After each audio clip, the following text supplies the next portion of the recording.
ప్రియమైన సహోదర సహోదరులకు ప్రభువును రక్షకుడైన యేసుక్రీస్తు వారి శక్తిగల నామంలో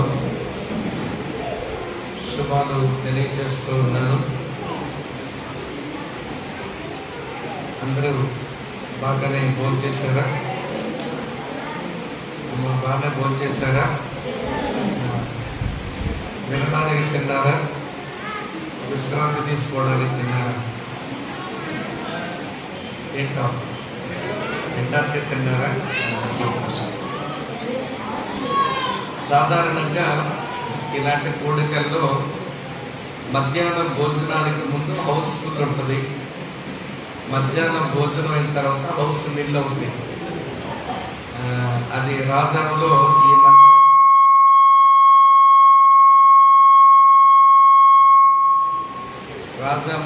ఈ మందిరంలో కూడా అదే కనపడింది. మా దగ్గర మేము కూడికలు కలిగి ఉంటే మధ్యాహ్నం భోజనం అయిన ముందు ఎంతమంది ఉంటారో తర్వాత కూడా దాదాపు అంతమంది ఉంటారు. సాధారణంగా వెళ్ళే వాళ్ళు అరుదుగా ఉంటారు, ఎవరు వెళ్ళరు. కానీ మరి కొన్ని స్థలాలలో ఈ వరవడి ఎక్కువైంది. భోజనానికి ముందు బాగా ఉంటాం, తర్వాత కొంచెం వెళ్ళిపోయే ఒక సాంప్రదాయం చాలా స్థలాల్లో ఉంది. అది కూడా ఇక్కడ కనబడింది. సరేనండి, మధ్యాహ్నం భోజనం చేసిన తర్వాత వారు ఎత్తబడ్డారు. మన పరిశుద్ధులు అనుకుందాం, మనం విడవబడ్డాం, మనమే పాపం అనుకుందాం. చాలా సంతోషం. నేను అందుకే జాన్ అప్పుడు చెప్పాను, అప్పుడు మధ్యాహ్నం పూట ఉండే మనుషులు అంతమంది ఉండకపోవచ్చు. నాకు తెలిసినంత వరకు రాజాము పరిసర ప్రాంతాల విషయం కొంచెం ఎరుగుతుంది కదా, ఉండవేమో అని అంటే పర్వాలేదన్నా ఉంటారు అని అన్నాడు. అది సంఘం ఉంటుంది అన్నాడు కాబట్టి సంతోషించారు. సంఘంగా మీరున్నారు, సేవకులుగా మన అన్నలు ఉండలేకపోయారు. కారణం మరి వాళ్ళకి కొన్ని సేవలో పనిపాట్లు ఉంటాయి. వాళ్ళు మనం తప్పు పట్టనక్కర్లేదు. వారు వెళ్ళినందుకు వాళ్ళకి వందనాలు, ఉన్నందుకు మీకు మరీ వందనాలు. అమ్మా మంచిది.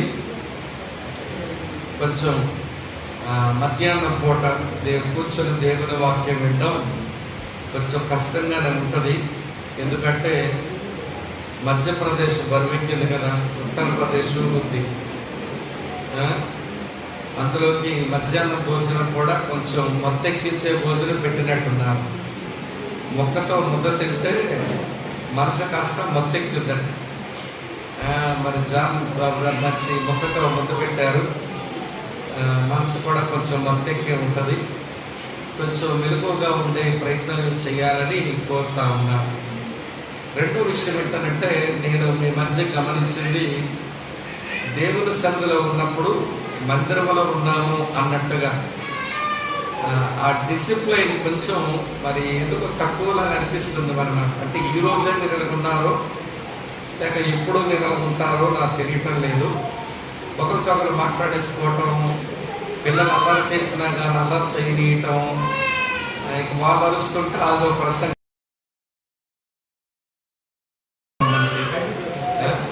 తీసుకెళ్ళండి అమ్మ, బయటకు తీసుకెళ్ళండి. పిల్లలన్నా ఏడుస్తాం, వాళ్ళు ఏడిస్తేనే పిల్లలు. వాళ్ళు సముదాయించడంలోనే మనకి దేవుడు ఇచ్చిన వరం అర్థం అవ్వాలి. దీర్ఘశాంతం అనే వరం మంచిది.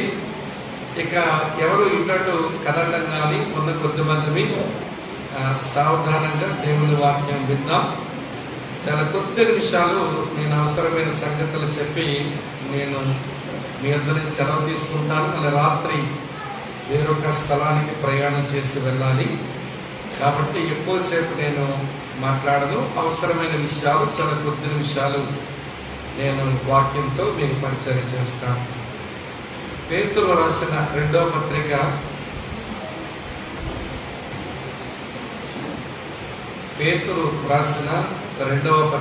1వ అధ్యాయం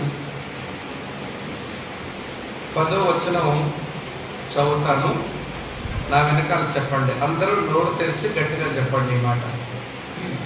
అందువలన సహోదరులారా, మీ పిలుపును, ఏర్పాటును నిశ్చయము చేసుకొనుటకు మరి జాగ్రత్త పడుడి.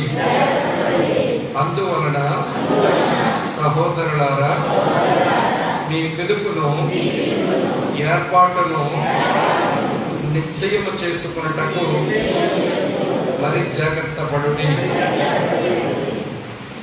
ప్రభు ఈ వచనం మన ధ్యానం కొరకై ఆశీర్వదించునుగాక. మా పరమ తండ్రి, నీ సహాయాన్ని కోరుతున్నాం. మధ్యాహ్నం భోజనం అనంతరం నీ సన్నిధిని, నీ వాక్యాన్ని, పరిశుద్ధుల సహవాసాన్ని ప్రేమించి కొంతమంది మా ప్రియ సోదరులు సహోదరులు నీ మందిరములో నిలిచి ఉన్నారు. వారికి, మాకు అవసరమైన నీ మాటల చేత మీరు మాకు పరిచర్య చేయమని, ఈ సమయం మాకు దీవెనకరంగా చేయమని, నీ వాక్యమును విశదపరిచేందుకు నీ పక్షంగా, నీ దాసునిగా నిలవబడ్డాను. వాక్యము నీది, ఈ ప్రజలు నీ వారు. ప్రభువా, కనుకరించి మీరు కృపా కార్యం చేయమని నమ్మకమైన నీ యొక్క దీవెనకు మమ్మల్ని అప్పగించుకుంటూ యేసుక్రీస్తు ప్రభు యొక్క శ్రేష్టమైన నామంలోనే స్తోత్రాలు చెల్లించి స్తుతులర్పించి ప్రార్థిస్తున్నాము తండ్రి. ఆమేన్, ఆమేన్. ప్రియులారా, క్రైస్తవ జీవితం ఒక పిలుపుతో ఆరంభమవుతుంది. క్రైస్తవ జీవితం మరో పిలుపుతో ముగించబడుతుంది. మళ్ళీ చెప్పరా? క్రైస్తవ జీవితం ఒక పిలుపుతో ఆరంభమవుతుంది. క్రైస్తవ జీవితం మరో పిలుపుతో భూమి మీద ముగించబడుతుంది. నాకైనా అంతే, మీకైనా అంతే. ఏ పిలుపుతో మొదలవుతుంది అంటే దాని పేరు సువార్త పిలుపు. చెప్పడం, ఏ పిలుపు ఇది? సువార్త పిలుపు. తెస్సలోనికు రాసిన 2వ పత్రిక 2వ అధ్యాయంలో, తెస్సలోనికులకు రాసిన 2వ పత్రిక 2వ అధ్యాయంలో 14వ వచనం చూడండి. ఈ పిలుపు మీకు కనబడుతుంది. మీరు ఎలాగున రక్షింపబడి మన ప్రభు అయిన యేసుక్రీస్తు యొక్క మహిమను పొందవలనని ఆయన మా సువార్త వలన మిమ్మల్ని పిలిచెను. ఇక్కడ కూర్చున్న మనమంతా ఒక పిలుపుతో మనం దేవుని యొద్దకు పిలువబడ్డాం. ఆ పిలుపు పేరే సువార్త పిలుపు. ఈ పిలుపునందుకొని దేవుని యందలి విశ్వాసంలోనికి, ఈ పిలుపునందుకొని పాపపు పశ్చాత్తాపంలోనికి మనం రాకపోతే ఈ పిలుపు అందుకున్నట్టు కాదు. ఈ పిలుపు పేరు సువార్త పిలుపు. సువార్త పిలుపును విన్నవాడు దేవుని యందలి విశ్వాసంలోకి వస్తాడు. తను పాపపు పశ్చాత్తాప అనుభవంలోనికి వస్తాడు. ఈ 2 అనుభవాలు కలిపితేనే మారు మనస్సు అనుభవం అని అంటారు. సువార్త పిలుపు మెట్టుకు మనకు మారు మనసునిచ్చింది. కనుక క్రైస్తవ జీవిత పునాది మారు మనస్సు అనుభవం. మేము చిన్నప్పటి నుంచి క్రైస్తవులమేనండి, మా తాతల తండ్రుల దగ్గర నుంచి మేము క్రైస్తవులమేనండి, కాబట్టి మేము భూమి మీద ఇక్కడ చచ్చిపోతే మేము పరలోకంలో తేలుతాము అని ఒకవేళ ఎవరైనా అనుకుంటే మిమ్మల్ని మీరు మోసం చేసుకుంటున్నారు అనేది మీరు గమనించవలసిన విషయం. మీ తాతలు, మీ తండ్రులు, మీ అమ్మ, మీ అమ్మమ్మ వారు యేసును నమ్మిన వారు అయితే అయ్యుండొచ్చు. వారు కడుపును పుట్టినంత మాత్రాన నువ్వు పరలోకం చేరుతావని బైబిల్ ఏమీ చెప్పడం లేదు. ఇంకొక విషయం చెప్పన, పరలోకంలో దేవుడు ఉంచుకునేది కుమారులను కుమార్తెలనే కానీ మనవళ్ళని మనవరాలని కాదు. మా నాన్నను బట్టి నేను దేవునికి మనవడిని, మా అమ్మమ్మను బట్టి నేను దేవునికి మనవరాలని, నేను పరలోకం పోతాను అని నీవు అనుకుంటే పరలోక రాజ్యంలో మనవళ్ళకి మనవరాలకి చోటు లేదు. కుమారులకి కుమార్తెలకే చోటు ఉంది. ఎవరు కుమారులు కుమార్తెలు అంటే దేవుని యందలి విశ్వాసం ఉంచి తమ పాపాల విషయమై పశ్చాత్తాపం ఉంది, మారు మనసు అనుభవం పొందితేనే తప్ప నీవు పరలోక రాజ్యం చేరేది లేదు. ఇది కరాఖండ్గా బైబిల్ బోధిస్తున్న బోధ. లేక మేము ఒక డినామినేషన్ చెందిన వాళ్ళమండి, వారిని బట్టి మేము పరలోకం పోతామండి అని అనుకుంటే నిన్ను నీవే మోసం చేసుకుంటున్నావు. ఒక రోజున నీవు భంగపడే రోజు వస్తుంది. నీ నెత్తి నోరు కట్టుకుని ప్రియులారా గుండె బాదుకొని రొమ్ము కొట్టుకొని నేనేంటిట్లా మోసగించబడ్డాని, దేవుని యొద్ద నుంచి నేను త్రోసివేయబడ్డాను, అక్రమము చేయువారులారా నా యొద్ద నుంచి తొలగిపోండి అని అంటే ఆయన యొద్ద నుంచి తొలగిపోయే ఒక ప్రమాదం ఉంటుంది. ఇక్కడ కూర్చున్న మిమ్మల్ని ఒక మాట అడగన, ఏ వాక్యమును వింటుండగా దేవుని మీద నీకు విశ్వాసం వచ్చింది? ఏ వాక్యముని వింటుండగా నీ పాపాల విషయమే లోతుగా పశ్చాత్తాపడ్డావు? అది ఏమైనా నీకు జ్ఞాపకం ఉందా? ఇది నీకు జ్ఞాపకం లేకపోతే నీ మారు మనసు అనుభవానికి పునాది లేదు అని అర్థం. పునాది లేని మారు మనసు అనుభవం అది ప్రియులారా అది మహిమ కలిగిన క్రైస్తవ్యం అయితే కాదు. కాబట్టి క్రైస్తవ జీవితంలో తొలి పిలుపు సువార్త పిలుపు. ఆ పిలుపునందుకున్నవాడు మారు మనసులోకి వస్తాడు.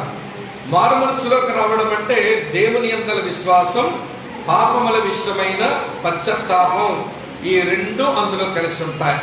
ఈ అనుభవం లేకుండానే మేము చర్చికి వెళ్తాము, కానుకలు ఇస్తాము, మీటింగుల్లో కూర్చుంటాము అని చెప్పి మీకు మీరే మోసపోతే నేరము మాది కాదు. చెప్పాల్సిన విషయాలు చెప్పాలి కనుక ఆ విషయం చెప్పాము. ఇది ఒకటి. రెండవ సంగతి, మన క్రైస్తవ జీవితం పిలుపుతోనే ముగించబడుతుంది. అదేమి పిలుపు? చదువుతాను చూడండి. కీర్తనల గ్రంథం నుంచి చదువుతున్నాను. ఈ కీర్తన 90వ కీర్తన 3వ వచనం ఇలా రాసి ఉంది. 90వ కీర్తన 3వ వచనం చూడండి. నీవు మనుషులను మట్టికి మార్చుచున్నావు, నరులారా తిరిగి రండని నీవు సెలవించుచున్నావు. అమ్మ వింటున్నారా? నరులారా తిరిగి రండి నా దగ్గరికి నువ్వు సెలవిస్తున్నావు. ఇది ఏమి పిలుపు అంటే ఇది సమాధి పిలుపు. ఏ పిలుపు ఇది? సమాధి పిలుపు. నీ సమాధి దగ్గర నీకు జరగాల్సింది ఏంటనంటే, మన్నైన ఈ శరీరం అది మట్టికి వెళుతుంది. నువ్వు జీవించిన జీవిత సాక్ష్యం అది సమాజంలోకి వెళ్తుంది. శరీరం సమాధిలోకి వెళ్ళాలి, సాక్ష్యము సమాజంలోకి వెళ్ళాలి. అది నిజమైన క్రైస్తవ జీవితం. సమాజంలోకి వెళ్ళే ఒక సాక్ష్యం లేదనుకోండి, ఎలా మారిందో, ఎంత మంచిగా బతికినాడో, ఎలాగ దేవుని బిడ్డగా సాక్ష్యం ఇచ్చాడో, తన వల్ల మాకేం ప్రయోజనం కలిగిందో అనేటువంటి సాక్ష్యం సమాజంలోకి వెళ్ళలేదనుకోండి, నీ బతుకు సమాధికి మాత్రమే పరిమితమైందనుకోండి, నువ్వు యోగ్యమైన క్రైస్తవ జీవితం జీవించలేదని లెక్క. అమ్మ అర్థమవుతుందా విషయం? మొదటి పిలుపు ఏం పిలుపు? సువార్త పిలుపు. చివరి పిలుపు ఏం పిలుపు? సమాధి పిలుపు. ఈ రెండు పిలుపుల మధ్య మనకు చాలా పిలుపులు ఉంటాయి. ఏంటమ్మా? సువార్త పిలుపుకు సమాధి పిలుపుకు మధ్యలో చాలా పిలుపులు ఉంటాయి. అయితే అపోస్తలుడైన పేతురు ఆనాటి మొదటి శతాబ్దపు క్రైస్తవులు, అంటే మొదటి శతాబ్దపు క్రైస్తవులు అంటే వాళ్ళు 4 సమస్యల్లో నలిగిపోతున్న వాళ్ళు. వారికి వచ్చిన 4 సమస్యల ముందు చెప్తాను వినండి. వారికి వచ్చిన మొదటి సమస్య యోధా మతం నుంచి వచ్చిన శ్రమలు. మా యోధా మతస్థులంతా క్రైస్తవులు అయిపోతున్నారు అని చెప్పి ఎవడు యోధా మతం ఆనాటి క్రైస్తవ్యాన్ని చాలా బాధ పెట్టింది. అది ఒకవైపు నుంచి శ్రమ. మరోవైపు నుంచేమో రోమా ప్రభుత్వం నుంచి శ్రమ. అప్పుడు రోమీలు చాలా బాధపడుతున్నారు క్రైస్తవులను. ఇది మరోవైపు శ్రమ. ఈ 2 శ్రమలు చాలా అనుకున్నట్టు మరోవైపు నుంచి వచ్చిన మరో శ్రమ దుర్బోధల శ్రమ. దుర్బోధలు చాలా వచ్చేస్తున్నాయి సంఘంలోనికి. అది వారిని బాగా ఇబ్బంది పెడతా ఉంది. ఈలోగా మరొక సమస్య ఏంటంటే భిన్నమైన బోధల శ్రమ. దుర్బోధ, భిన్నమైన బోధ 2 వేరు. ఈ 2 ఒకటి కాదు. దుర్బోధలో ఇంగ్లీషులో హెరటిక్స్ అని అంటారు, భిన్నమైన బోధన ఇంగ్లీషులో కల్ట్స్ అని అంటారు. ఈ రెండింటికి ఎంత వ్యత్యాసం ఉంటుందంటే, ఏమండి శేషాల నిండా విషం వేసి దాని మీద విషం అనేటువంటి లేబుల్ అంటించి లోపల విషమే ఉంచామనుకోండి, అది దుర్బోధ. అది ప్రమాదమే, కానీ అది పెద్ద ప్రమాదం కాదు, ఎవడో దాని జోలికి పోం కదా అన్నట్టుగా ఉంటుంది. కానీ భిన్నమైన బోధ అది కాదు. ఒక సీసా నిండా పాలేసి పైన పాలు అని మాత్రమే స్టిక్కర్ అంటించి దాని లోపల చిన్న విషపు చుక్క వేయటం. అందరూ చూసిన వాళ్ళు ఏమనుకుంటున్నారు? ఇది పాలు అనుకుంటున్నారు. కానీ లోపల ఏం కలిసింది? దాంట్లో విషపు చుక్క కలిసింది. ఆ సీసా వలన ఎంత ప్రమాదం అంటే దాని జోలికి వచ్చిన ప్రతి వాడు మరణమే పొందుతాడు. కనుక భిన్నమైన వాళ్ళు చాలా ప్రమాదం. ఈనాటి క్రైస్తవ్యానికి అదే ఇబ్బంది, ఆనాటి క్రైస్తవ్యానికి అదే ఇబ్బంది. ఆనాటి క్రైస్తవ్యానికి ఒకవైపు ఏమో యోధా మతం, మరోవైపేమో రోమా ప్రభుత్వం. ఒకవైపు నుంచేమో దుర్బోధలు, మరోవైపు నుంచేమో భిన్నమైన బోధలు క్రైస్తవ సంఘాన్ని నడిపిస్తూ ఉన్నాయి, బాగా ఇబ్బంది పెడతా ఉన్నాయి. అయితే దేవుడేమి తన సంఘము, తన పిల్లల క్షేమాన్ని గురించి ఆయన పట్టించుకోలేని వాడు కాదు. ఆయన కూడా 4 దిక్కుల భద్రతను సంఘానికి ఇచ్చాడు. అది కూడా చెప్తాను, వినండి.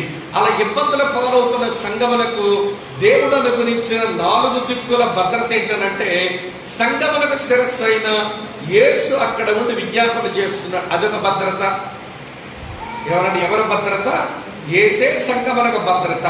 రెండవది, పరిశుద్ధాత్మ దేవుడు సంఘం మధ్యలో ఉండి దేవుని పిల్లలకు సేవ చేస్తున్నాడు. ఇదొక భద్రత. సంఘమునకు దేవుడు తన సజీవమైన వాక్యం ఇచ్చి దీనితో పోషిస్తున్నాడు. ఇది ఒక భద్రత. నాలుగోది ఏంటంటే, సంఘమునకు దేవుడు వాక్య సేవకులను పెట్టి వాళ్ళ కాపలత్వంలో సంఘాన్ని పెంచుతుంటాడు. ఇదొక భద్రత. ఎన్ని వచ్చినాయి ఇప్పుడు? ఒకవైపు దేవుని కుమారుని విజ్ఞాపన, మరోవైపు దేవునాత్మ పర్యవేక్షణ, మరోవైపు దేవుని వాక్యం యొక్క పోషణ, మరోవైపు దేవుని సేవకుల కాపరత్వం. ఈ 4 వనరులిచ్చి సంఘమును కాపాడుతూనే దేవుడు వస్తున్నాడు. ఈ రోజు వరకు సంఘం మన వరకు వచ్చిందంటే ఈ 4 చేత దేవుడు సంఘాన్ని కాపాడుకుంటూనే వచ్చాడు. కనుక ఈ రోజు సంఘములో మనం సభ్యులమయ్యాం. అర్థమవుతుంది నేను చెప్పే మాట.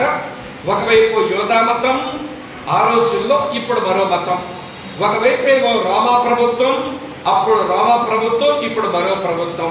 ఒకవైపు నుంచి దుర్బోధలు, మరోవైపు నుంచి భిన్నమైన బోధలు. 4 పేటల దాడి జరుగుతుంటే దేవుడు కూడా 4 రకాలైన భద్రతనిచ్చి సంఘంలో మనం ఇచ్చాడు. అయితే సంఘం తలడిల్లిపోతుంది కనుక ఈ శ్రమల మధ్య వారిని ఉద్దేశించి పేతురు కారణం ఏంటి అని అంటే, దాని ఏకైక కారణం వారి పిలుపును, వారి ఏర్పాటును నిశ్చయం చేసుకోవాలా. ఎవరైతే తమ పిలుపును ఏర్పాటు నిశ్చయం చేసుకుంటారో వారు ఎప్పుడూ తొట్టిల్లరట. రెండవది, దేవుని యొక్క నిత్య రాజ్యంలో సమృద్ధైన ఆహ్వానం దొరుకుతుందట.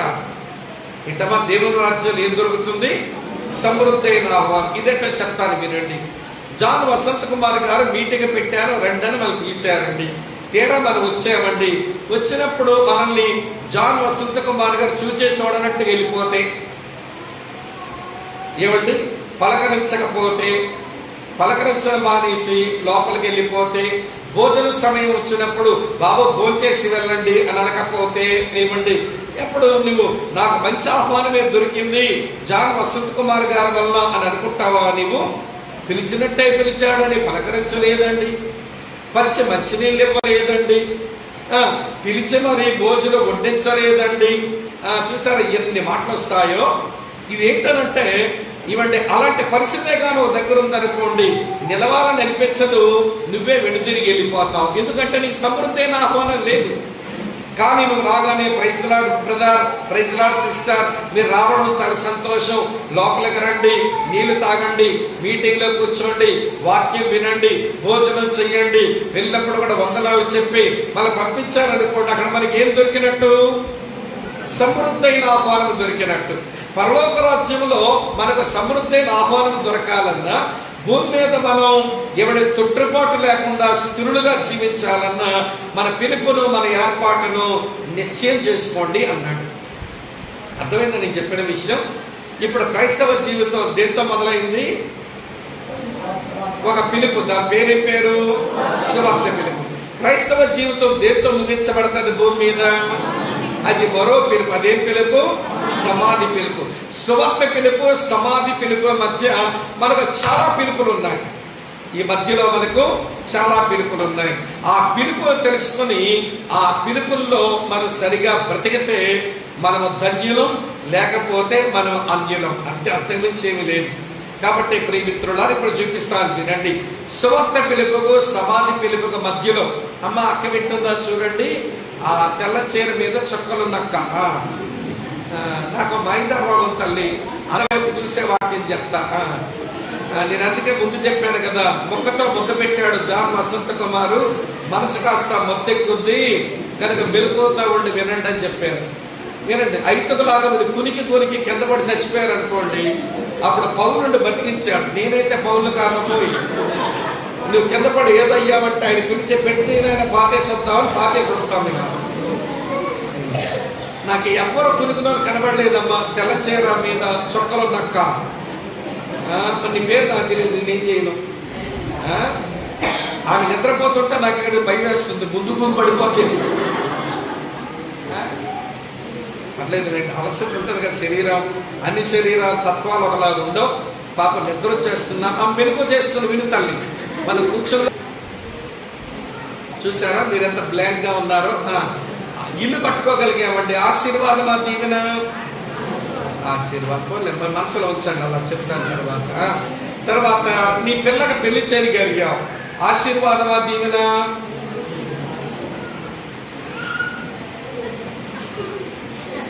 చూసారా ఎంత బ్లాంక్ గా ఉన్నారో.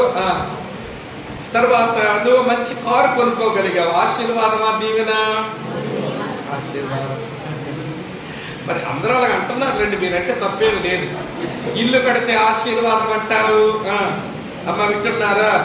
భూమి కొంటే ఆశీర్వాదం అంటారు, కారు కొంటే ఆశీర్వాదం అంటారు, పిల్లగా పెళ్లి చేయగలిగితే ఆశీర్వాదం అంటారు, పిల్లగాడికి ఉద్యోగం వస్తే ఆశీర్వాదం అంటారు, కొంచెం ఆరోగ్యం దాటి ఆయుష్ పెరిగితే ఆశీర్వాదం అంటారు. మీకు ఒక విషయం చెప్పనా, ఆశీర్వాదాలు కావు ఇవి దీవెనలు. ఎందుకు అలాగ అన్నానో చెప్తాను వినండి.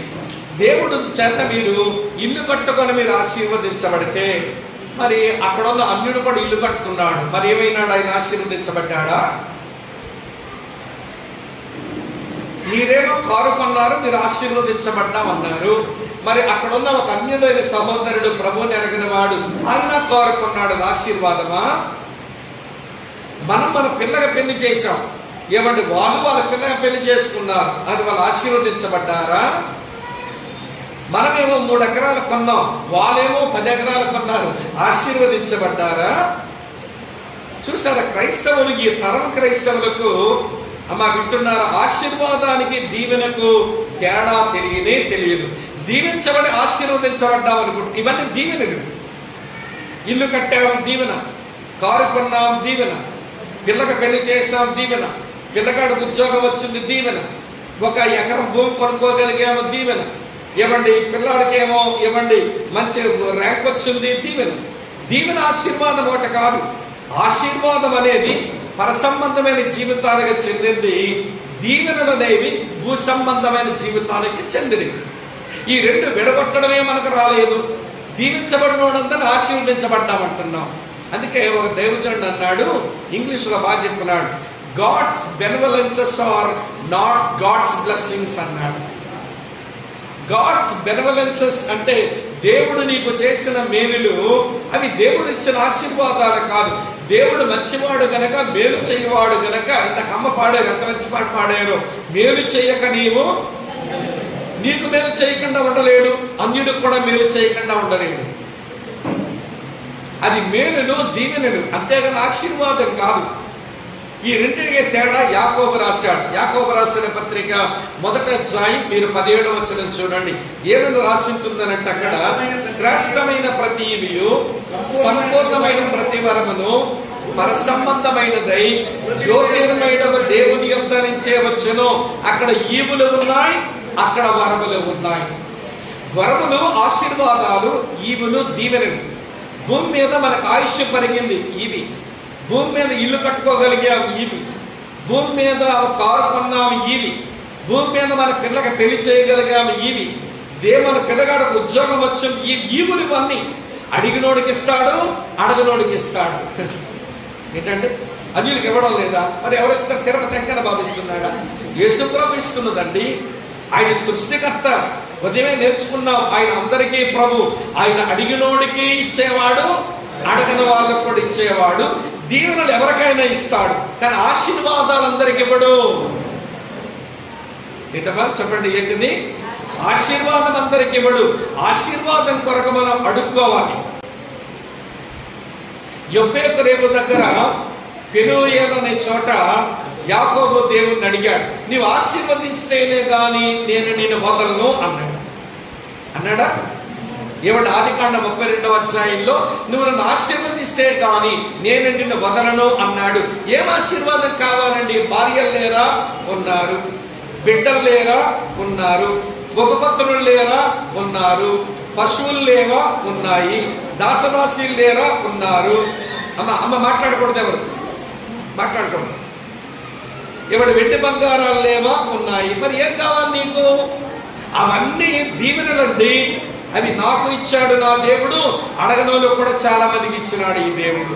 నాకు కావాల్సింది ఏంటో తెలుసా? ఆశీర్వాదం. ఏమిటి ఆశీర్వాదం అంటే, మా తాతయ్య అబ్రాహాముకు దేవుడు ఇచ్చాడు ఆశీర్వాదం, మా నాయన ఇస్సాకు ఇచ్చాడు ఆశీర్వాదం. ఆశీర్వాదం అంటే ఎవడి ఇతరులకు ఆశీర్వాదకరంగా మారిపోవడం. ఇది అల్టిమేట్ మాట. క్రైస్తవుడు ఆశీర్వాదానికి వారసుడవడానికి పిలువబడ్డాడంటే ఇతరులకు ఆశీర్వాదకరంగా ఉండడానికి వాడు పిలువబడ్డాడు. ఇప్పుడు చూడండి, అదే యాకోబు అన్నీ కలిగిన వాడు. నువ్వు నన్ను ఆశీర్వదిస్తే గాని వదలనంటే దేవుడు ఆశీర్వదించి అతని యొక్క పేరు మార్చినాడు. యాకోబు కాస్త ఏమయ్యాడు? ఇశ్రాయేలు. అతని యొక్క నడక మార్చినాడు. అప్పటి నుంచి కుంటుతో నడవాల్సి వచ్చింది.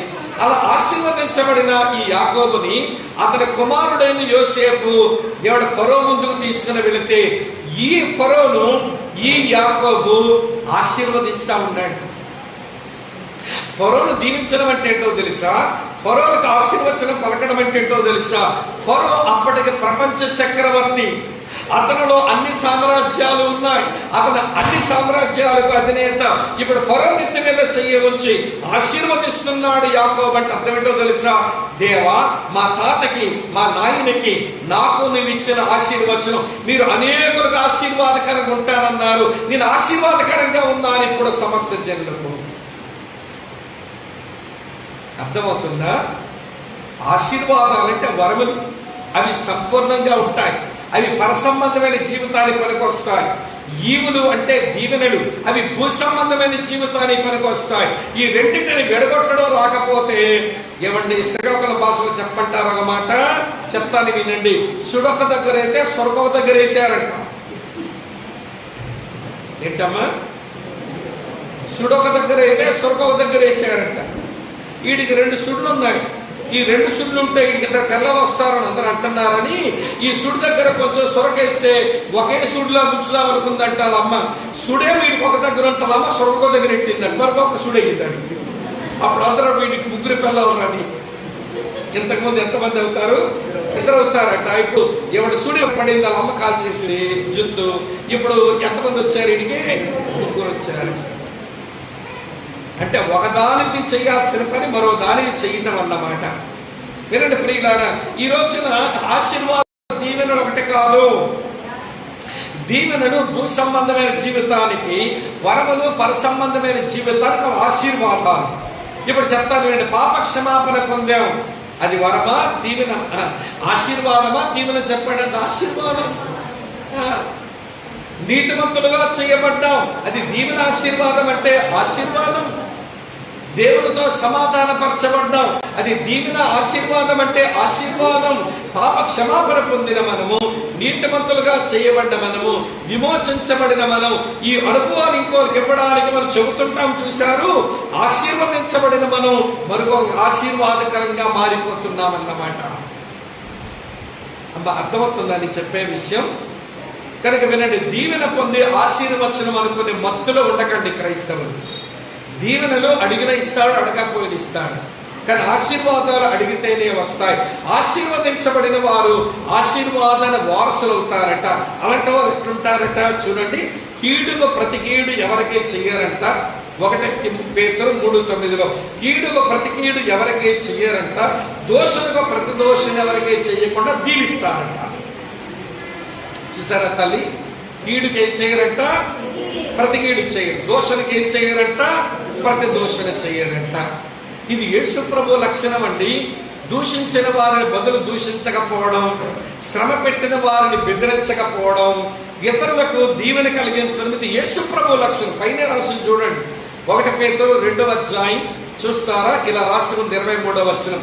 1 పేతురు 2:23 చూడండి.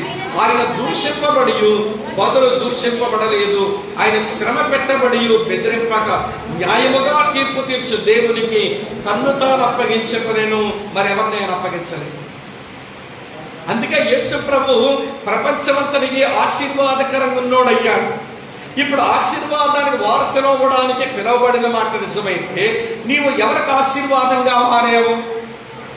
మార్పు చెందిన భార్యవి నీ భర్తకు ఆశీర్వాదకరంగా ఉన్నావా అతను రక్షించబడ్డానికి? నీ పిల్లలకు ఆశీర్వాదకరంగా ఉన్నావా వారు రక్షించబడ్డానికి?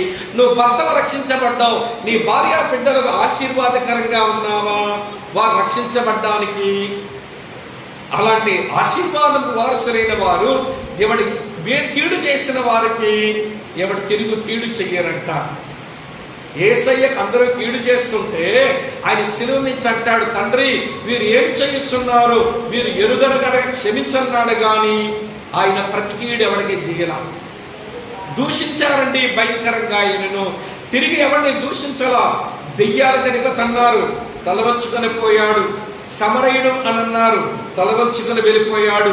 తిండిపోతు తాగుబోతన్నారు, తలవంచుకొని వెళ్ళిపోయాడు. ఏమండి ఎవడకు పుట్టాడో తెలియదు అన్నారు, తలవంచుకొని వెళ్ళిపోయాడు. ఏంటంటే దూషించిన వారికి బదులు దూషించారు. అది ఆశీర్వాదానికి వారసులైన వారి లక్షణం. ఈరోజు ఇక్కడ ఎవరో వీధిలో దూషించారు. ఏమంటే ఇక్కడ చర్చిలో కాదు, చర్చిలో నువ్వు తెల్ల కొంగవే, చర్చిలో నువ్వు తెల్ల పావురానివే, వీధిలో తెలుస్తుంది నీ నల్లకాకి బతుకు. ఏమంటే కొలాయి దగ్గర, ఏమంటే నూతి దగ్గర, నీళ్లు పట్టుకునే దగ్గర అర్జురాలతో గొడవ వస్తే చీర కుచ్చులు కాస్త పైకి దోపి దూషించిన ఆవిడకి బదులు దూషించిన రంపం తిప్పుతావుగా. శ్రీకాకుళం జిల్లా వాళ్ళు రంపం తిప్పినప్పుడు ఈ నోరేమంటారు తెలుసా అండి, నీ తాడు తెగ నీ నోరు పడ. ఆవిడ తాడు తెగిపోతే నీకే అంటే తాడు తెగంటే నీ మొగుడు సచ్చులు కాక కోరుకోవడమే కదా. ఆయన భర్త చచ్చిపోతే నీకేంటమ్మా లాభం? నీ నోరు పడ, దాని నోరు పడిపోతే నీకే వస్తుంది లాభం? ఏదో తెలుసో తెలియకో కీడు చేసింది, తెలుసో తెలియకో దూషించింది, మళ్ళీ ప్రతిదోషం ఎందుకు పోతున్నావు?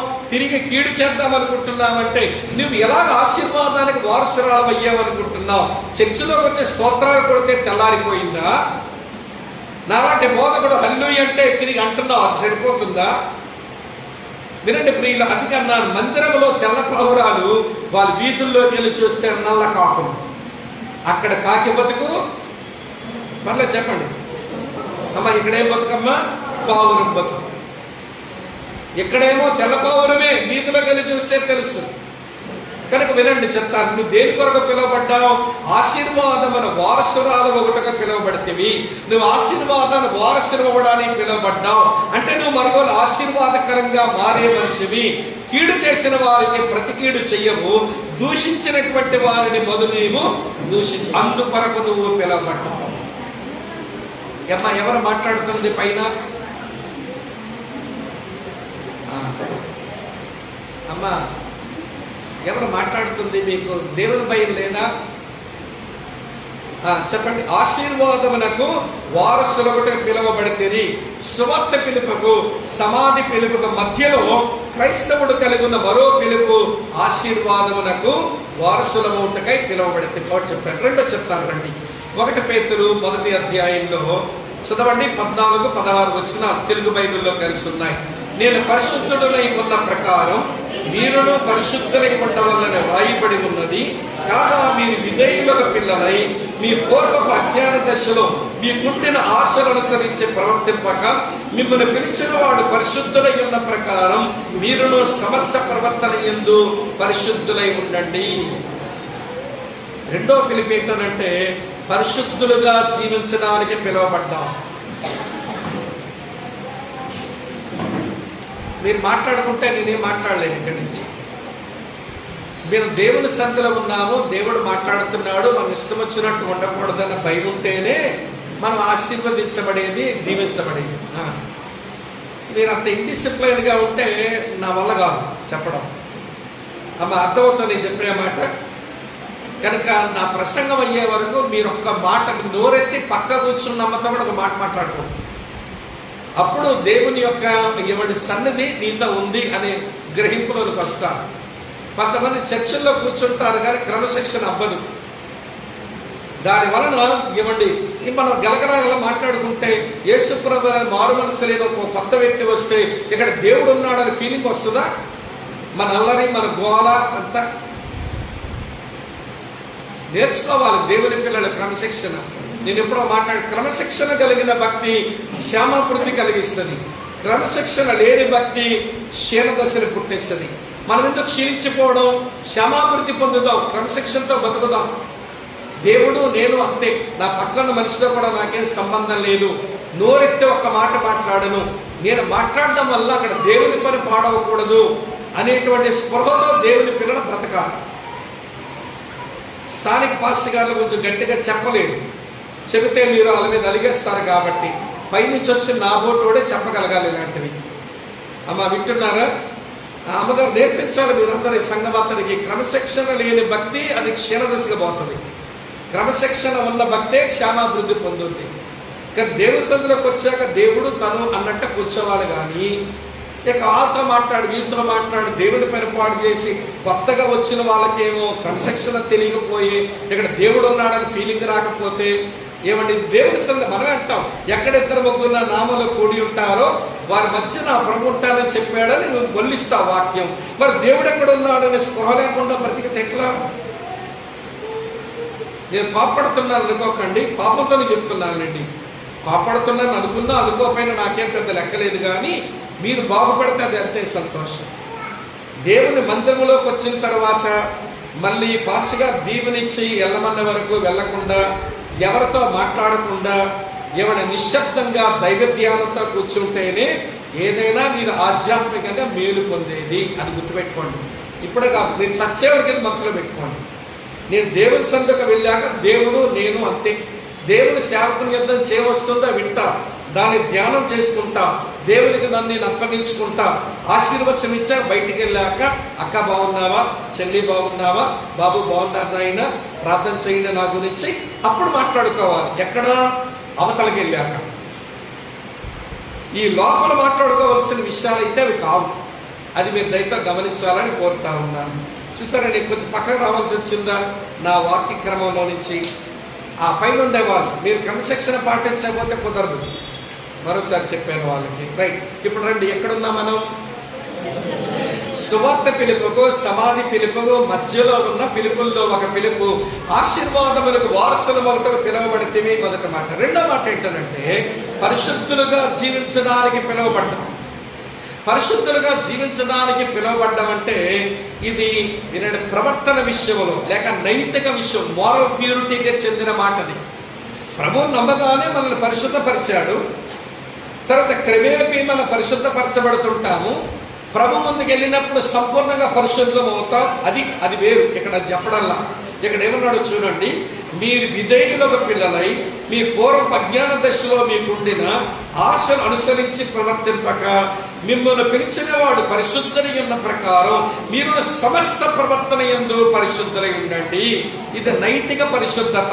అంటే పాపపు ఏమండి ఆలోచనలు కానీ, పాపపు ఆశలు కానీ, పాపపు ఆచరణ కానీ, పాపపు అడుగులు కానీ వేయకుండా నీ ఆధ్యాత్మిక జీవితాన్ని అది పరిశుద్ధంగా ఉంచుకోవాలి. నేను భక్తి చేసిన మా తొలి రోజుల్లో ఏదైనా అమ్మ వింటున్నారా, ఒక సినిమా వాల్ పోస్టర్లు చూస్తే ఆ ఆలోచనలు చెడిపోయినాయని భయంతో పెద్దల దగ్గరికి వెళ్ళి అన్నా చూడకుండా వాల్ పోస్ట్ చూసేసానన్నా అపరిశుద్ధమైపోయింది నా మైండ్ అని ఏడ్చి మరి చెప్పేసుకునే వాళ్ళం ఆ రోజుల్లో. ఈ రోజుల్లో సెల్ ఫోన్లో చెత్త బొమ్మ అంత చూసుకున్నా కానీ ఈ పాపాలోచన బుర్రలోకి వచ్చాయే, నేను అపిత్రులైపోయాను, నేను అపిత్రునైపోయాను ఆలోచన నేను ఈరోజు భక్తి చేసేవారు. మిమ్మల్ని పిలిచిన దేవుడు పరిశుద్ధుడే. మరి ఏది నీ పరిశుద్ధత? ఆలోచనల్లో కలంకం, అమ్మ వింటున్నారా? ఆశలలో కలంకం, ఆచరణలో కలంకం, అడుగుజాడల్లో కలంకం, అన్నిటిలో అపవిత్రతను పెట్టుకొని నువ్వు పరిశుద్ధమైన దేవుణ్ణి ఆరాధిస్తున్నానంటే ఎట్లా కుదురుతుంది? నేను పిలిచిన వాడు పరిశుద్ధుడై ఉన్న ప్రకారం మీరును సమస్త ప్రవర్తన యందు మీరు పరిశుద్ధులై ఉండండి. ఇది నైతిక పరిశుద్ధత, ఇది మోరల్ ప్యూరిటీ. అనగా వినండి, పాపం నీ దరికి రాకుండా, ఆలోచనలోనైనా ఆశల్లోనైనా దరికి రాకుండా పవిత్రంగా బ్రతకడానికి ఇష్టపడాలి. నాకు దానియేలు, షడ్రక్, మేషక్, అబేద్నెగోల అనుభవం నచ్చింది. దానియేలు గ్రంథం 1వ అధ్యాయం 8వ వచనంలో రాజు అన్నపానములు పుచ్చుకొని మమ్మల్ని మీరు అపవిత్రపరుచుకోము అని చెప్పి వారు దృఢ నిశ్చయం చేసుకున్నారట. భోజనం తింటేనే అపవిత్రమైపోతాం, తిండి మానేశారు వాళ్ళు. అది రాజు భుజించినటువంటి అన్నపానాలు, అవి తింటే మేము అపవిత్రమైపోతామని, అపవిత్రం కాకూడదని పరిశుద్ధత కొరకు తగ్గించినాయి. పరిశుద్ధత కొరకు ఒక రోషంతో బ్రతికినారు. ఈ రోజున వింటున్నారు ప్రియులారా, ఒక 2 విషయాలు చెప్తాను వినండి. అపరిశుద్ధత మన జీవితంలోకి రావడానికి అమ్మ వింటున్నారా, 4 ద్వారాలు ఉన్నాయి. అమ్మ వింటున్నారా, ఈ ద్వారాలు ఉన్నాయి, 4 ద్వారాలు ఉన్నాయి. అందులో 2 ద్వారాలు ఇవి. కళ్ళల్లోంచి చూచిన దాంట్లోంచి అపవిత్రత పోతుంది లోపలికి. మరో 2 ద్వారాలు ఇవి. ఏమంటే చెవుల్లో నుంచి విన్నదాన్ని బట్టి అపవిత్రత లోపలికి పోతుంది. వీటన్నిటికీ ప్రాముఖ్యంగా హృదయం ఇది అన్నిటికంటే ఘోరమైన వ్యాధి కలిగింది కనుక, అది మోసకరమైంది కనుక ఇందులో అపవిత్రత పుట్టేస్తుంది. పైనుంచి లోపలికి పోయేవి కొన్ని, లోపల తయారయ్యేవి కొన్ని. అందుచేత అపవిత్రమైన జీవితం ఆలకిస్తున్నారు. అపవిత్రమైన జీవితం ఈ రోజున నైతిక పరిశుద్ధత లోపించే క్రైస్తవ సంఘం సమాజంలో తలెత్తుకోలేకపోతుంది. చెప్పొచ్చారులేండి, మీరు మాకు ఆడేం చేశాడు, అదేం చేసింది, వీళ్ళు మళ్ళీ క్రైస్తవులు కానీ అంత రోత బతికే బతుకుతారు కదా అని చెప్పి లోకం మనల్ని అవమానపరుస్తుండడానికి కారణం మన వ్యక్తిగత పరిశుద్ధతకు వచ్చిన శ్రద్ధ లేదు. నేను ఎక్కువ విద్యార్థుల మధ్య పరిచర్యలో నిలబడుతుంటాను ఎక్కువసార్లు సంవత్సరంలో. కానీ స్టూడెంట్స్ చెప్పినప్పుడు చెప్తాం, అరే తల్లులు, మీరు ఆడపిల్లలైతే మీరు మగాళ్ళుతున్నప్పుడు, మీరు మగాళ్ళైతే ఆడపిల్లలుతున్నప్పుడు ఎవరి పరిధిలో వారు ఉండండి అని వాళ్ళకు ఆ సూత్రం చెప్తాం మేము. ఆ సూత్రం ఏంటంటే 3:3. మొదటి 3 ఏంటంటే, నువ్వు మగాడు అయితే ఆడపిల్లతో మాట్లాడినప్పుడు, నువ్వు ఆడపిల్లవైతే మగాళ్ళతో మాట్లాడినప్పుడు 3 అడుగుల దూరం ఉండు, క్షేమంగా ఉంటావు. ఎంతకమ్మా? 3 అడుగుల దూరం ఉండు. అయ్యో బ్రదర్ గారు మంచోళ్ళే అని నువ్వు ఒక అడుగేసావనుకో, వాడేమో సిస్టర్ గారు మంచోళ్ళే అని వాడు ఒక అడుగేసాడు అనుకో, మధ్యలో మిగిలిన ఒక అడుగు సైతాన్ని కలిపేస్తాడు. అర్థమవుతుంది నేను చెప్పిన విషయం. పొటాషియం మంచిదే, ఎరువులేస్తే పంటలు పండుతాయి, ఎరువులుగా వాడుకుంటే. భాస్వరము మంచిదే, పొలంలో వేస్తే ఎరువులుగా వేస్తే పంట బాగా పడతాయి. కానీ అదే పొటాషియం, అదే భాస్వరం దగ్గర తెచ్చి రాపిడి పెడితే దీపావళి అవుతుంది. ఏమవుతుంది? దీపావళి అవుతుంది. ఎవడు పేలిపోతాయి అన్నమాట. ఈరోజు అమ్మాయి చాలా మంచిదే, అబ్బాయి చాలా మంచోడే, ఎవరి దూరంలో వాళ్ళు ఉండాలండి.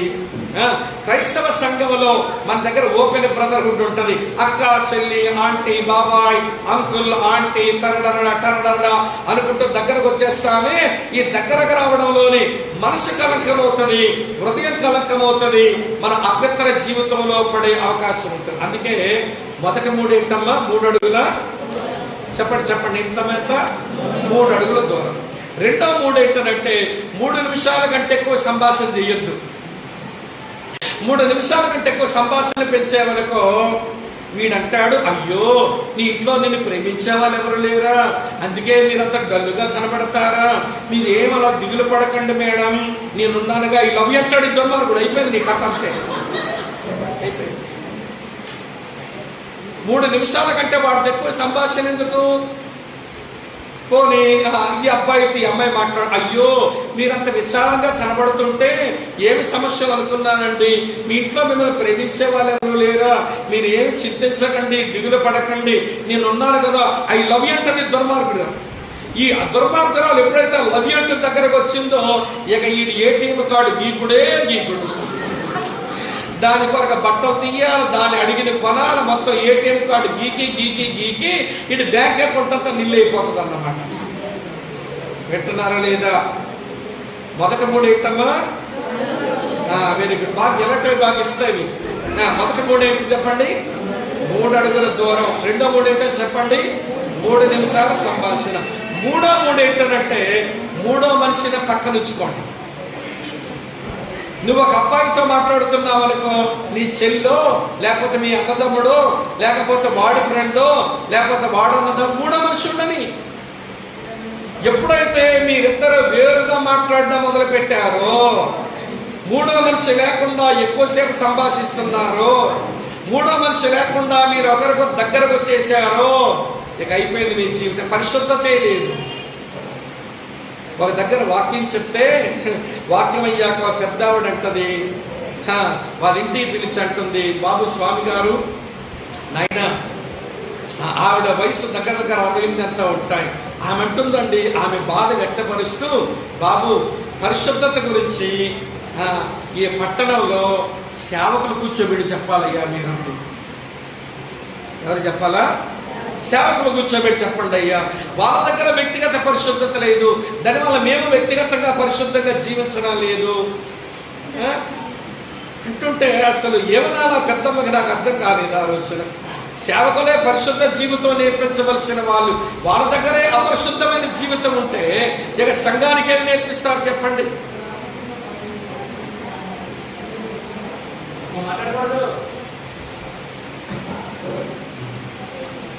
చెప్పండి. నిన్ను పిలిచిన దేవుడు పరిశుద్ధుడు గనక మీరును మీ సమస్త ప్రవర్తన యందు పరిశుద్ధులుగా ఉండండి. ఒకవేళ అపవిత్రమైన ఆలోచన వచ్చిందనుకోండి, వస్తాయి, రావని నేను చెప్పను, దాన్ని కడుక్కోవాలి. ఒకవేళ అపవిత్రమైన మాటలు మాట్లాడినామనుకోండి, అయ్యో అపవిత్రమైన మాటలు మాట్లాడాను అని కడుక్కోవాలి. అపవిత్రమైన కార్యాలు చేశామనుకోండి, అయ్యో చేయరాని కార్యాలు చేశానే అని కడుక్కోవాలి. యేసు రక్తం ప్రతి పాపమును కడుగును, మనల్ని పరిశుద్ధులుగా చెయ్యను. ఈ సత్యం మనం గుర్తెరగాలి. 2 చెప్పాను, ఎందుకంటే ఎక్కువ చెప్పలేము. ఆశీర్వాదం వారసులమవుటగా పిలువబడితే, తర్వాత పరిశుద్ధులుగా జీవించుటకు పిలవబడి. 3వ చెప్తాను రండి. 3వది 1 పేతురు 2వ అధ్యాయంలో చిన్న చిన్న మాటలేనండి, బుర్రకెక్కించుకొని బతికితే మనం ఎంత దేవునికి మహిమ తెస్తామో. 1 పేతురు 2వ అధ్యాయం 9వ వచనం చూడండి. అయితే మీరు చీకటిలో నుండి ఆశ్చర్యకరమైన తన వెలుగులోనికి మిమ్మల్ని పిలిచిన వారి గుణాతిశయములను ప్రచురణ చేయ నిమిత్తం ఏర్పరచబడిన వంశమును, రాజులైన యాజక సమూహమును, పరిశుద్ధ జనమును, దేవుని సొత్తైన ప్రజలునయ్యున్నారు. ఈ వచనంలో పేతురు అంటాడు, మీరు వెలుగులో ఉండడానికి పిలువబడ్డారు. ఇక చీకట్లో నుంచి ఆశ్చర్యకరమైన తన వెలుగులోనికి దేవుడు మిమ్మల్ని పిలిచాడు. మీరు వెలుగులో ఉండడానికి పిలువబడ్డారు. వెలుగు అంటే దాని వ్యతిరేక చీకటే కదా. చీకటి అంటే దాపరిక జీవితం, వెలుగు అంటే పారదర్శక జీవితం. ఇంతమా? చీకటి అంటే ఏంటి? చీకటి పారదర్శకం కాదు. చీకటి అంటే దాపరిక జీవితం, వెలుగు అంటే పారదర్శక జీవితం.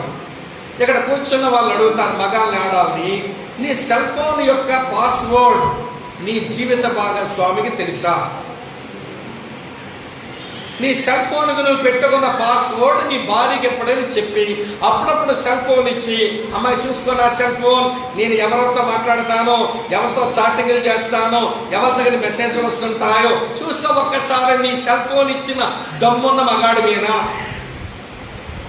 ఆడలు కూడా అడుగుతాను, నీ భర్తకు దగ్గర ముందుకు వచ్చి నీ సెల్ ఫోన్ పాస్వర్డ్ నీ భర్తకు చెప్పి నీ సెల్ ఫోన్ ఆయన చేతిలో పెట్టి పరీక్షించుకోమని చెప్పగలిగిన సత్తా నీకుందా?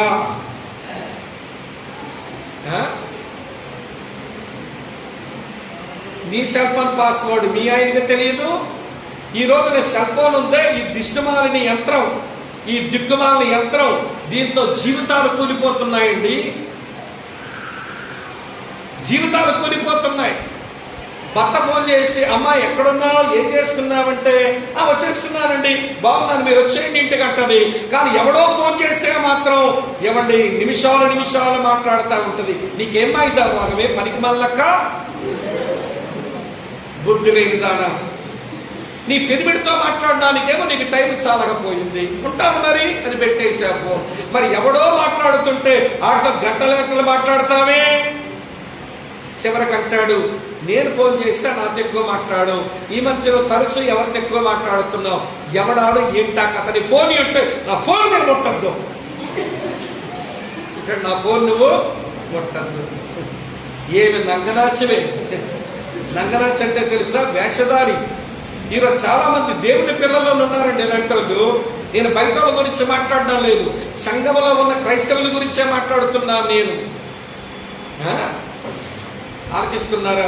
మాకు తెలిసిన ఒక ఆయన సేవకుడు మరో సేవకుని ఇంట్లో పడుకున్నాడంట. వినండి, మీకు తెలుస్తుంది. పడుకుంటే మరి ఏమో అలసిపోయాడేమో, బాగా నిద్రపోయినాడు. ఏమండి సెల్ ఫోన్ ఏమో సైలెంట్లో పెట్టాడు, కానీ ఫోన్ వస్తే లైట్ వెలుగుద్దిగా, అదే వెలుగుతుంది వైబ్రేషన్తో. వెలుగుతుంటే పాప అన్నయ్య పడుకున్నాడు, నిద్రపోయినాడు, మళ్ళీ లేపేసినందుకు అలసిపోయాడు కదా, ఆ ఫోన్ నేను ఆన్సర్ చేద్దామని ఈ పాస్ గారు ఫోన్ తీసుకుని హలో ఎవరండి అంటే అవతల నుంచి మాట్లాడకుండా పడుకున్నావే అనగానే మేడం మీరు ఎవరండి అన్నాడు. టాపని కట్టేసిన తర్వాత ఫోన్ కట్ అయింది, కానీ డిస్ప్లే కనబడగానే ఆవిడే ఇంతకాడు చేసిన చాటింగ్ ఉంది అందులో. వెంటనే పట్టుకున్నాడు, లాగ్ అవ్వకుండా పట్టుకొని చూస్తే నువ్వు పడుకోక మునిపే నువ్వు నాతో మాట్లాడాలి, నువ్వు మాట్లాడకపోతే నాకు నిద్ర పట్టదు, నిన్న నువ్వు మాట్లాడలేదు కాబట్టి తిండి తినలేకపోయాను, ఈరోజు నువ్వు మాట్లాడేకే నువ్వు నా పడుకోవాలని అమ్మగారు అల్టిమేటం ఇచ్చారు. ఇది చూసేసాడు. చూసి సేవకుడు కూడా తెలియనట్లు స్క్రీన్ షాట్ తీశాడు. ఈయన ఫోన్లో వచ్చి ఒక షాట్ తీసుకున్నాడు. తీసుకున్న తర్వాత నిద్రలో ఇచ్చిన తర్వాత అన్నా నువ్వు సేవలో ఉన్నావు, నేను సేవలో ఉన్నాను, ఇలాంటివి మనకు మంచిది కాదు కదా, ఎవరో కామె ఫోన్ చేశారు, నేను ఫోన్ ఎత్తగానే మాట్లాడకుండా పడుకున్నావే అందావిడ. ఎవరు మేడం అన్నది ఫోన్ కట్టేసింది, నీ సెల్ ఫోన్ డిస్ప్లేలో చాటింగ్ కనబడింది, ఎవరు ఈవిడ ఏంటి కథ అన్న. అడిగినోడు తప్పు చేశాడా, అడిగినోడు సరైన పని చేశాడు? చెప్పండి చెప్పండి, తప్పు చేశాడా సరైన పని చేశాడా? సరైన పనే కదా, మేలు చేసే పనే కదా అది. అందులోంచి బయటకు వచ్చే బ్రదర్ నేను బలహీనతలు ఉన్నాను, ఆ వ్యక్తి పలానా వ్యక్తి, నేను అనవసరంగా ఆమెతో సంభాషణ పెంచుకున్నాను, ఇంత దగ్గర అయిపోయాను, నేరం నాదని పశ్చాత్తాపడి బాగుపడదు ఎంత బాగున్నావు. నా ఫోన్ ఎవడబట్టమన్నాడు? పెద్ద అయ్యారు కదా, అయ్యగారు ఫోన్ ఎవడబట్టకూడదు, నా ఫోన్ నీకు ఎవడబట్టమన్నాడు?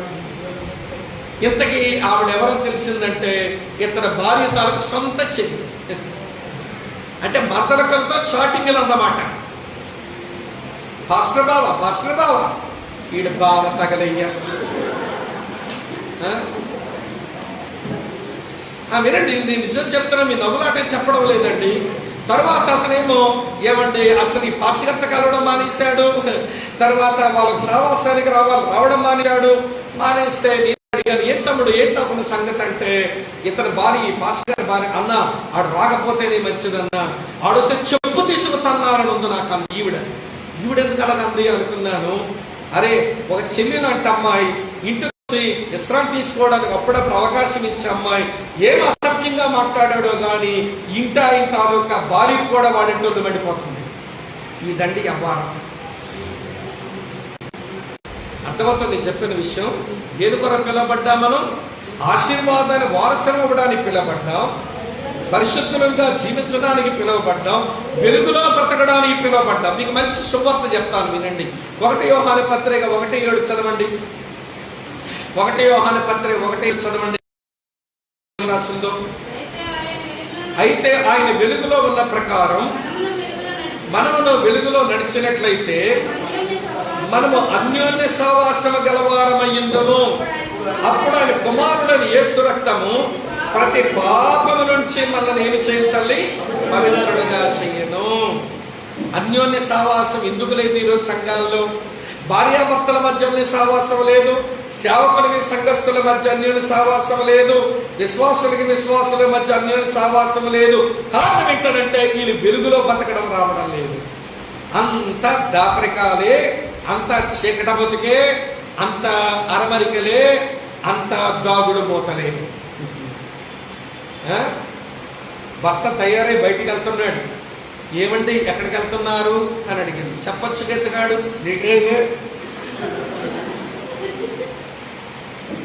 నీ భార్య అడిగింది ఎక్కడికి వెళ్తున్నావు అని చెప్పరాదా? దాగుడు మూతల జీవితం.